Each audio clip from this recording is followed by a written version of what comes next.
اس روز عدالت میں خاصا رش تھا۔ میں نے حاضری لگانے کے بعد پیشکار سے اپنے مقدمے کے بارے میں دریافت کیا تو اس نے بتایا کہ آج پہلا کیس ہمارا ہی ہے۔ تھوڑی دیر کے بعد پولیس کی گاڑی میں میرو کو عدالت میں لایا گیا۔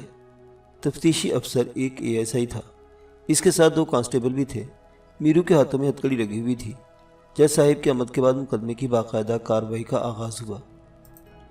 سب سے پہلے استغاثہ کے گواہوں میں سے مقتول کا چوکیدار بندوق خان گواہوں کے کٹہرے میں لایا گیا۔ حلف اٹھانے کے بعد اس نے بیان دیا کہ 10 جنوری کی صبح وہ حسب معمول نماز فجر سے فارغ ہو کر بیرونی گیٹ پر ڈیوٹی دے رہا تھا کہ کچھ ہی دیر کے بعد بلقیس جہاں نے اسے گیٹ کھولنے کے لیے کہا۔ اس نے حکم کی تعمیل کی۔ بلقیس جہاں کے جانے کے بعد اس نے گیٹ بند کر دیا۔ وہ بلقیس جہاں کو اتنی صبح گاڑی میں کہیں جاتے ہوئے دیکھ کر حیران تو ہوا تھا مگر اس سے کوئی سوال نہیں کیا۔ اس کے خیال میں تو ملک صاحب کو جانا چاہیے تھا۔ رات کو ملک نواز نے اسے کہا تھا کہ وہ صبح برکت کو لینے ایئرپورٹ جائے گا اور یہ بھی ہدایت کی تھی کہ اس بات کا ذکر وہ کسی اور سے نہ کرے۔ ملک صاحب کا ڈرائیور اپنی شادی کے سلسلے میں 1 ماہ کے لیے مردان گیا ہوا تھا۔ اس دوران میں ملک صاحب نے جب الگ صبح ایئرپورٹ جانے کا تذکرہ کیا تھا تو بندوق خان نے مشورہ دیا کہ اگر وہ اجازت دیں تو بندوق خان خود جا کر اپنے چھوٹے مالک کو ایئرپورٹ سے لے آئے، کیونکہ وہ جانتا تھا کہ ملک صاحب کی طبیعت آج کل ٹھیک نہیں رہتی اور اتنی سردی میں ان کا گھر سے نکلنا ان کی صحت کے لیے نقصان دہ ثابت ہو سکتا تھا۔ مگر ملک صاحب نے یہ کہہ کر اس کی بات رد کر دی تھی کہ وہ ہر حال میں خود جانا چاہتے ہیں۔ بندوق خان اس سے زیادہ کچھ نہیں جانتا تھا۔ ملک نواز علی کی موت کے بارے میں اس وقت پتہ چلا جب بلقیس جہاں برکت کے ساتھ واپس آئی تھی اور اس نے ملک صاحب کے بیڈ روم میں داخل ہوتے ہی چیخو پکار شروع کر دی تھی۔ بندوق خان کا بیان ختم ہو تو جج نے میری جانب دیکھا، جس کا واضح مطلب یہی تھا کہ میں چاہوں تو جرح شروع کر سکتا ہوں۔ میں نے جرح کا آغاز کرتے ہوئے کہا، بندوق خان، آپ نے اپنے حلفیہ بیان میں ابھی عدالت کو بتایا کہ وقوع کی رات مقتول نے آپ کو بتایا تھا کہ وہ الگ صبح اپنے بیٹے کو لینے کے لیے ایئرپورٹ جانا چاہتے ہیں۔ کیا بتا سکتے ہیں کہ انہوں نے کتنے بجے جانے کو کہا تھا؟ انہوں نے وقت نہیں بتایا تھا، بس یہی کہا تھا کہ اذان کے بعد جائیں گے۔ میں نے پوچھا، آج کل فجر کی اذان کم و بیش 6 بجے ہوتی ہے، عام طور پر اذان کے 20-25 منٹ بعد نماز ادا کی جاتی ہے۔ آپ یہ بتائیں کہ آپ نے اذان کے فوراً بعد نماز پڑھ لی تھی یا کچھ وقفے کے بعد پڑھی تھی؟ ہم جب نماز پڑھ کر فارغ ہوا تھا تو اس وقت ہماری گھڑی میں 6:20 ہوا تھا۔ آپ نے بتایا کہ مقتول نے اذان کے بعد ایئرپورٹ جانے کا ارادہ ظاہر کیا تھا، لیکن جب وہ اذان کے بعد روانہ نہیں ہوا تو آپ کو تشویش نہیں ہوئی؟ ہوا تھا جناب، ہم کو تشویش ہوا تھا، مگر ہم نے سوچا شاید دیر سے جائے گا۔ ہمارے صاحب کا طبیعت ابھی ٹھیک نہیں تھا، اس لیے اس روز ہم مسجد بھی نہیں گیا بلکہ اپنے کیبن میں ہم نے نماز ادا کیا تھا۔ وکیل استغاثہ اطمینان سے میری کارروائی کا جائزہ لے رہا تھا۔ ابھی تک اس نے میرے کسی سوال پر اعتراض نہیں کیا تھا۔ میں نے بندوق خان سے پوچھا، بندوق خان، جب مقتول کے بجائے اس کی بیوی گاڑی میں بیٹھ کر روانہ ہو رہی تھی تو آپ کو کچھ عجیب محسوس نہیں ہوا؟ آپ بتا چکے کہ مقتول نے خود ایئرپورٹ جانے کے بارے میں رات ہی آپ کو آگاہ کیا تھا۔ ہم کو حیرت تو بہت ہوا تھا وکیل صاحب، مگر ہم نے سوچا صاحب کا طبیعت زیادہ خراب ہو گیا ہوگا جو بیگم صاحبہ خود جا رہا تھا۔ بندوق خان، میں نے اس کے چہرے پر نظر جماتے ہوئے سوال کیا، آپ نے اپنی بیگم صاحبہ سے پوچھنے کی کوشش کی تھی کہ ملک صاحب خود کیوں نہیں جا رہے؟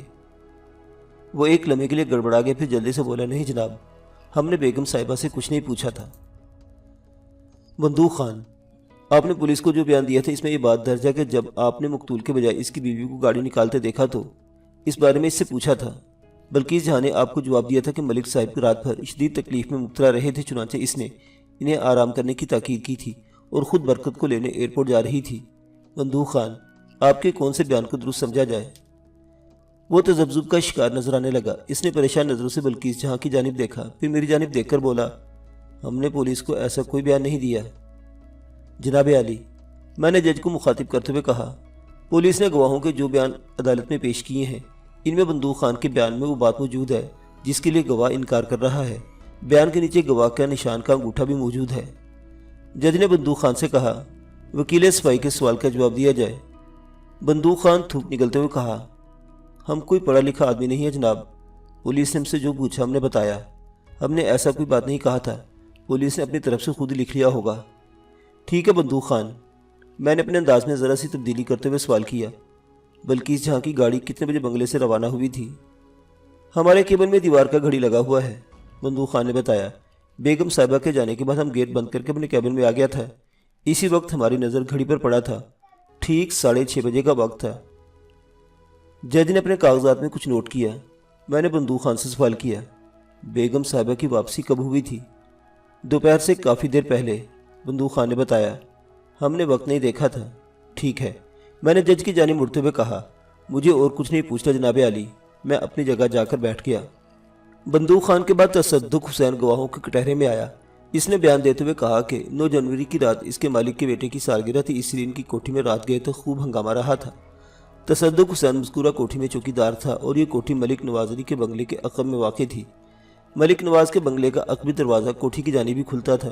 تصدق حسین نے بتایا، میں رات تقریباً 2 بجے فارغ ہوا تھا۔ مہمان ایک ایک کر کے جا رہے تھے اور مجھے بار بار ان کے لیے گیٹ کھولنا پڑتا تھا۔ جب آخری مہمان جا چکا تو میں نے سکون کی سانس لی۔ اس وقت 2:10 ہوئے تھے۔ میں گیٹ کو اندر سے لاک کیا اور سونے کے لیے اپنے کوارٹر میں چلا آیا۔ ابھی مجھے سوئے ہوئے تھوڑی دیر ہوئی تھی کہ میری آنکھ کھل گئی۔ مجھے اپنے پیٹ میں گڑبڑ کا احساس ہوا تو میں فوراً باتھ روم کی طرف چلا گیا۔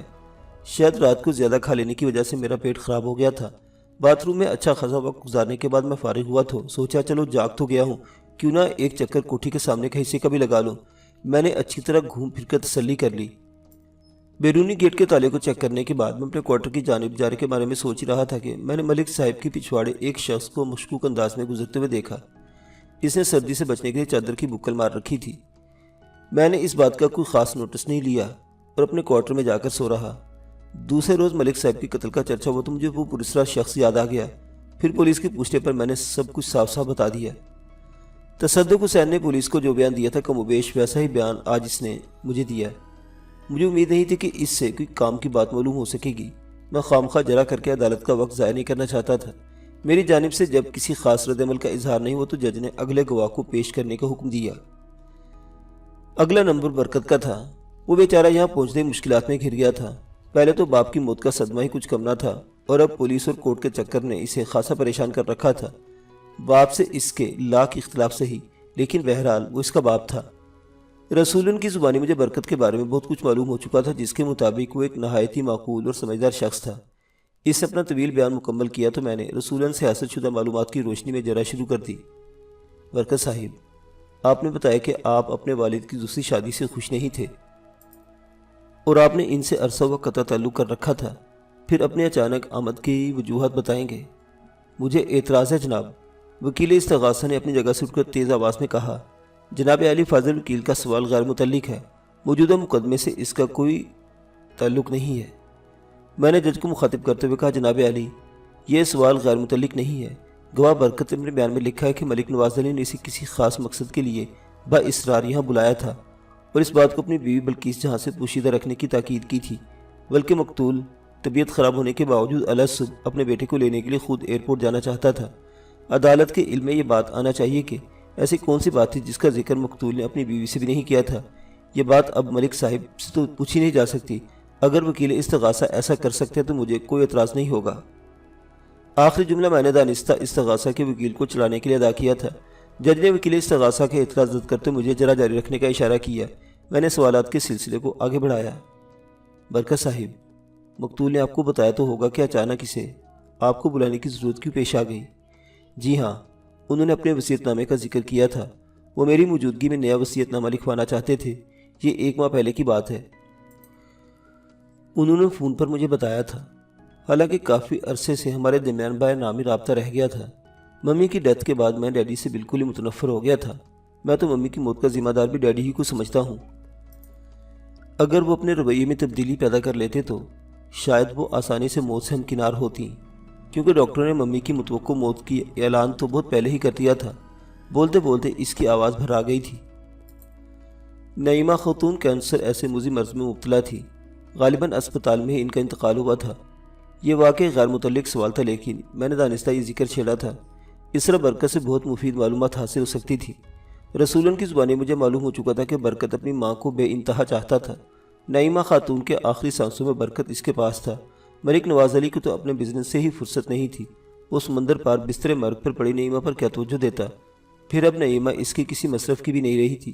اس کی دل بستگی کے لیے بلقیس جہاں جو موجود تھی۔ میں نے اپنے پاس بلا لیا تھا۔ برکت نے جذبات میں ڈوبی آواز میں جواب دیا۔ اس سے پیشتر بھی وہ نیو یارک کے ایک معروف اسپتال میں کئی بار علاج کی غرض سے آ چکی تھی۔ مرنے سے پہلے وہ بون میرو ٹرانسپلانٹیشن کے عمل سے بھی گزر چکی تھی۔ اس سے پہلے 3 مرتبہ ڈاکٹروں نے ان کا بلڈ ٹرانسفیوژن بھی کیا تھا۔ جناب عالی، یہاں قتل کے مقدمے کی سماعت ہو رہی ہے، نہ کہ ہم نعیمہ خاتون کی بیماری کی داستان سننے کے لیے اکٹھے ہوئے ہیں۔ وکیل استغاثہ کے صبر کا پیمانہ چھلک اٹھا تھا۔ فاضل وکیل عدالت کا قیمتی وقت برباد کر رہے ہیں۔ اس طرح کی جذباتی کہانیاں سنا کر جانے وہ کیا ثابت کرنا چاہتے ہیں؟ جج نے وکیل استغاثہ کے اعتراض کو درست تسلیم کرتے ہوئے کہا، غیر ضروری باتوں سے پرہیز کیا جائے۔ میں نے سوالات کا سلسلہ جاری رکھتے ہوئے کہا، برکت صاحب، ملک صاحب نے آپ کی غیر موجودگی میں دوسری شادی کی تھی۔ یہاں آ کر آپ پہلی بار اپنی ستیلی والدہ بلقیس جہاں سے ملنے والے تھے۔ آپ کو یقین تھا کہ آپ انہیں پہچان لیں گے؟ پہچان کا کیا سوال جناب، برکت نے جلدی سے کہا۔ میں تو یہ سوچ بھی نہیں سکتا تھا کہ ڈیڈی کی بجائے بلقیس جہاں میرے استقبال کے لیے ایئرپورٹ پر موجود ہوگی۔ مجھے تو ڈیڈی نے خود خاص طور پر یہ بات کہی تھی کہ وہ میری آمد سے اپنی نعیم منقوہہ کو بے خبر رکھنا چاہتے ہیں۔ میں نے دانستہ یہ سوال کیا تھا تاکہ یہ بات عدالت کے ریکارڈ پر آ جائے۔ آپ نے بلقیس جہاں کو پہلے کبھی نہیں دیکھا تھا۔ انہوں نے خود کو کیا کہہ کر آپ سے متعارف کرایا تھا؟ میرا مطلب ہے آپ نے کیسے یقین کر لیا کہ وہ آپ کی والد کی دوسری بیوی ہے، اور آپ نے ان کے ساتھ آنے پر رضامندی ظاہر کر دی؟ حالانکہ بقول آپ کے ملک صاحب نے آپ کی آمد کو بلقیس جہاں بیگم سے خفیہ رکھنے کا ذکر کیا تھا۔ انہوں نے میری تصویر سے مجھے پہچان لیا تھا، وہ الجھے ہوئے لہجے میں بولا۔ جب میں نے پوچھا کہ ڈیڈی کیوں نہیں آئے تو انہوں نے بتایا کہ ڈیڈی کی طبیعت اچانک خراب ہو گئی ہے۔ میں نے یقین کر لیا تھا اور ان کے ساتھ چلا آیا۔ جج کئی بار گھڑی کی جانب دیکھ چکا تھا۔ میں نے اپنی جارہ کو آگے بڑھاتے ہوئے کہا، برکت صاحب، آپ نے پولیس کو بیان دیا کہ آپ کی فلائٹ 3 گھنٹے لیٹ تھی، کہ آپ نے اس کی اطلاع ملک صاحب کو دی تھی۔ اس نے نفی میں جواب دیا، اس کا موقع نہیں مل سکا، مجھے بورڈنگ کارڈ مل چکا تھا۔ جب معلوم ہوا کہ موسم کی خرابی کی وجہ سے فلائٹ میں آدھے گھنٹے کی تاخیر ہے تو پھر رفتہ رفتہ یہ آدھا گھنٹہ رینگتے ہوئے 3 گھنٹوں تک پہنچ گیا تھا۔ ہمارے جہاز نے 3 گھنٹے کی تاخیر سے پرواز کی تھی۔ آپ کو نارمل وے میں کتنے بجے کراچی ایئرپورٹ پہنچنا تھا؟ میرا مطلب ہے اگر فلائٹ لیٹ نہ ہوتی تو آپ کتنے بجے پہنچ جاتے؟ صبح 5:56 ارائیول کا وقت تھا، یعنی آپ اپنے ملک کی سرزمین کو چھوتے تو فجر کی اذان ہو رہی ہوتی۔ میں یقین سے کچھ نہیں کہہ سکتا۔ میں نے اس کے جواب کو نظر انداز کرتے ہوئے سوال کیا، بنگلے پر آپ کس وقت پہنچے تھے؟ میں نے ایئرپورٹ کی پارکنگ لاٹ سے نکلتے ہوئے گھڑی دیکھی تھی، میری گھڑی میں اس وقت 10 بجے تھے۔ میں نے جہاز میں سوار ہوتے اسے پاکستانی وقت کے مطابق سیٹ کر لیا تھا۔ ایئرپورٹ سے بنگلے کا راستہ بمشکل 10-15 منٹ کا ہوگا۔ اب آپ خود اندازہ لگا لیں کہ ہم گھر کب پہنچے ہوں گے۔ پھر عدالت کا وقت ختم ہو گیا۔ جج نے آئندہ سماعت کی تاریخ دے دی۔ میں عدالت کے کمرے سے باہر آیا تو رسولن بی بی میرے ساتھ تھی۔ ویرو کو پولیس اپنی نگرانی میں لے گئی تھی۔ میں نے رسولن کو تسلی دے کر رخصت کر چکا تھا۔ مجھے کسی نے پیچھے سے آواز دے کر مخاطب کیا، وکیل صاحب 1 منٹ۔ میں نے پلٹ کر دیکھا، وہ برکت تھا۔ وہ تیزی سے میری طرف آ رہا تھا۔ میں برآمدے میں رک گیا، وہ اکیلا ہی میرے پاس آیا تھا۔ کچھ فاصلے پر بلقیس جہاں بھی کھڑی ہوئی مجھے نظر آئی۔ جی فرمائیے برکت صاحب، میں آپ کی کیا خدمت کر سکتا ہوں؟ برکت میرے نزدیک آیا تو میں نے استفسار کیا، میں آپ سے ملنا چاہتا ہوں وکیل صاحب۔ اس نے شائستہ انداز میں کہا، آپ کا نام؟ میں نے کہا، مجھے مرزا امجد بیگ ایڈوکیٹ کہتے ہیں۔ آپ مجھ سے کیوں ملنا چاہتے ہیں؟ وہ کن آنکھوں سے بلقیس جہاں کی جانب دیکھتے ہوئے بولا، میں آپ سے کچھ ضروری باتیں کرنا چاہتا ہوں۔ اس کے پراسرار انداز نے میرے دل میں تجسس پیدا کر دیا تھا۔ میں نے دھیمی آواز میں کہا، آپ کل میرے دفتر تشریف لے آئیں۔ میں نے جیب سے اپنا وزٹنگ کارڈ نکال کر اسے تھماتے ہوئے کہا، کل عدالت میں میرا کوئی کیس نہیں ہے، میں پورا دن اپنے دفتر میں ہی گزاروں گا، آپ 11 بجے کے بعد کسی وقت بھی تشریف لے آئیں۔ اس نے چپکے سے کارڈ مجھ سے لے کر اپنی جیب میں رکھ لیا، پھر میرا شکریہ ادا کرتے وہاں سے چلا گیا۔ وہ جب تک میرے پاس کھڑا رہا تھا میں نے محسوس کیا تھا کہ اس دوران وہ بلقیس جہاں بے چین نظروں سے ہماری جانب دیکھتی رہی تھی۔ میں اس پر توجہ دیے بغیر آگے بڑھ گیا۔ دوسرے روز ٹھیک 11 بجے وہ میرے دفتر میں موجود تھا۔ میں اس وقت اپنے ایک سابق موکل سے کسی معاملے پر بات چیت کر رہا تھا۔ جب میں فارغ ہوا تو میری سیکرٹری نے اسے میرے کمرے میں بھیج دیا۔ رسمی الیکس کے بعد اس نے کہا، بیگ صاحب، گزشتہ روز میں نے عدالت میں آپ کی پیشہ ورانہ مہارت کا عملی مظاہرہ دیکھا۔ ایک لمحے کے توقع کے بعد وہ بولا، میں بھی آپ کی خدمات اپنے سلسلے میں حاصل کرنا چاہتا ہوں۔ خیریت تو ہے؟ اس کی بات میری سمجھ میں نہیں آئی تھی۔ آپ کس حصے مجھے اپنا وکیل مقرر کرنا چاہتے ہیں؟